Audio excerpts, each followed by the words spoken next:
സൂറത്തുൽ ഫത്തിർ 14 നിങ്ങൾ അവരോട് പ്രാർത്ഥിക്കുന്ന പക്ഷം അവർ നിങ്ങളുടെ പ്രാർത്ഥന കേൾക്കുകയില്ല എന്നൊരായത്തുണ്ട്.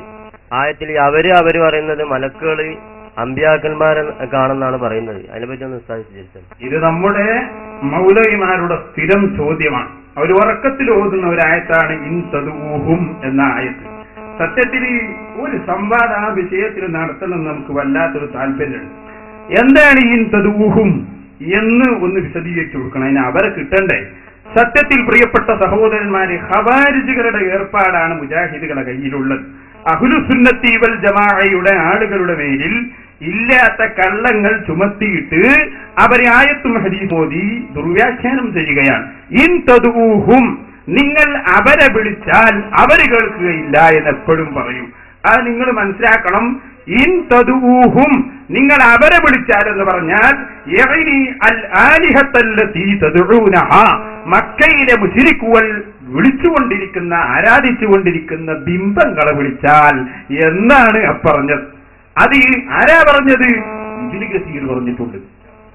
ഒരു മൗലവി ഫോൺ ചെയ്തപ്പോ എന്നോട് ചോദിച്ചു, ഇബ്നു കസീർ പറഞ്ഞിട്ടുണ്ടല്ലോ, എന്ത് ഇതിലെല്ലാവരും പെടുന്നു. അപ്പൊ മൂപ്പര് വായിക്കുന്നത് എങ്ങനെ? അല്ലാരിഹത്താന്ന് കട്ടുവെച്ചിട്ടാണ് ഫോണിൽ വായിക്കുന്നത്. സാധുവിന് അറിയില്ല, അല്ലീന്ന് വരുമ്പോ എന്തെങ്കിലും ഒന്ന് മുമ്പുണ്ടാവും എന്ന് പോലും അറിയില്ല. ആ രൂപത്തിലാണ് വായിക്കുന്നത് തന്നെ.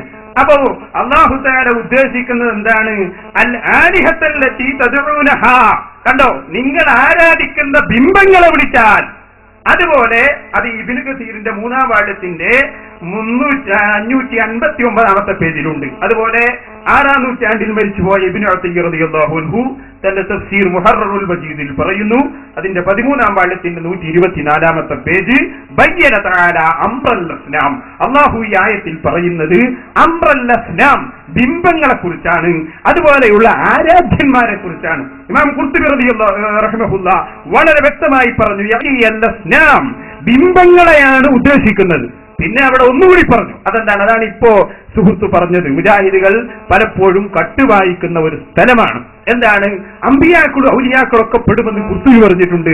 ഖുർത്തുബി പറഞ്ഞത് അതല്ല. പിന്നെന്താണ്? അവിടുന്ന് പറഞ്ഞു എന്തെന്നറിയോ? ആരാധിക്കപ്പെടുന്ന ആളുകൾ, ആരാധിക്കപ്പെടുന്ന പ്രവാചകന്മാർ, ആരാധിക്കപ്പെടുന്ന ജിന്നുകൾ, ഇവരൊക്കെ ഈ ആയത്തിന്റെ പരിധിയിൽപ്പെടും. ഉദാഹരണമായി മഹാനായ ഈസാ നബി അലൈഹിസ്സലാം ദൈവപുത്രനാണെന്നും ദൈവമാണെന്നും പറഞ്ഞ് ആരാധന ചെയ്യുന്ന ക്രിസ്ത്യാനികളുണ്ട്. അതുപോലെ ഉസൈറിനെ പോലെയുള്ള ആളുകളെ ആരാധിക്കുകയും അതുപോലെ ആരാധന സമർപ്പിക്കുകയും ചെയ്ത ആളുകൾ, അവരെ കുറിച്ചാണ് പറഞ്ഞത്. അല്ലാതെ സുന്നത്ത് ജമാഅത്തിന്റെ ആളുകൾ വിളിക്കുന്ന വിളിയെക്കുറിച്ച് അല്ല. അത് ആരാധനയുടെ പരിധിയിൽ പെടുകയില്ല. മുജാഹിദുകൾക്ക് തന്നെ പിഴച്ചത് അവിടെയാണല്ലോ. ആരാധന എന്താണെന്ന് തിരിഞ്ഞിട്ടില്ല. അതാ പ്രശ്നം. അല്ലാത്തവർക്ക് ആരാധിക്കണം എന്ന് അവിടെ ആരെങ്കിലും പറഞ്ഞു? അല്ലാഹു അല്ലാത്തവരോട് പ്രാർത്ഥിക്കണം എന്ന് പറഞ്ഞു? ഇല്ല. മുജാഹിദ് ചെയ്ത പണി എന്താണെന്നറിയാൻ നിങ്ങൾക്ക് ഒരു ഉദാഹരണം പറയാം. കള്ള് കുടിക്കാൻ പാടില്ല എന്ന് എല്ലാവർക്കും അറിയോലോ. അതൊരു പൊതു നിയമമാണ്. അപ്പൊ ഇടയ്ക്ക് ഒരു ചങ്ങാതി വന്നിട്ട് പറഞ്ഞു, കള്ള് എന്ന് പറഞ്ഞാൽ അതിന്റെ നിർവചനം, മൂപ്പര വകയിൽ പുതിയൊരു നിർവചനം. അതെന്താ? കള്ള് എന്ന് പറഞ്ഞാൽ മധുരമുള്ള വെള്ളത്തിന് പറയുന്ന പേരാണ്. മൂപ്പരൊരു പുതിയ നിർവചനം ഉണ്ടാക്കി. ആ നിർവചനം പറഞ്ഞ് ഇങ്ങനെ വരുമ്പോ ഹോട്ടലിൽ ഒരു സാധു മനുഷ്യൻ ചായ കുടിക്കുന്നത്. ഇയാൾ പറഞ്ഞു, കണ്ടോ കള്ളു കുടിക്കുന്നു. ഇയാൾ കുടിക്കുന്നത് കള്ളാണോ? അല്ല. പക്ഷേ ഇവൻ ഉണ്ടാക്കിയ നിർവചനം അനുസരിച്ച് അത് കള്ളാണ്. കാരണം മധുരമുള്ള വെള്ളത്തിനൊക്കെ കള്ള് എന്ന് പറയും എന്ന് ഇവൻ തെറ്റിദ്ധരിപ്പിച്ചു, പുതിയ നിർവചനം ഉണ്ടാക്കി. അതനുസരിച്ച് അത് കള്ളാണ്. യഥാർത്ഥത്തിൽ കള്ളാണോ? അല്ല.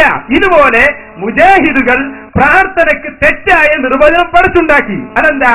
മനുഷ്യരെ കഴിവിന്റെ അപ്പുറത്തുള്ള ചോദിക്കലാണ് ശിർക്ക്, അതാണ് പ്രാർത്ഥന എന്ന് വെറുതെ പറഞ്ഞുണ്ടാക്കി. അത് ഒരു തെളിവില്ലാത്തതാണ്. അത് പറഞ്ഞുണ്ടാക്കിയപ്പോ സ്വാഭാവികമായും അവർക്ക് പറയേണ്ടി വന്നു. എന്തെന്നറിയോ? അവർക്ക് പറയേണ്ടി വന്നു എന്ത്? നമ്മൾ ചെയ്യുന്ന ഇത്തിഹാസമൊക്കെ ഇതിൽ പെടുന്നു. സത്യത്തിലത് പെടുകയില്ല എന്നെന്റെ പ്രിയപ്പെട്ട സഹോദരന്മാര് മനസ്സിലാക്കണം. അത് വളരെ കൃത്യമായി തന്നെ നമ്മൾ പറഞ്ഞിട്ടുണ്ട്. ഇലൽ മഅ്ബൂദീൻ എന്ന് ഇമാം ഖുർത്തുബി അവിടെ രേഖപ്പെടുത്തി.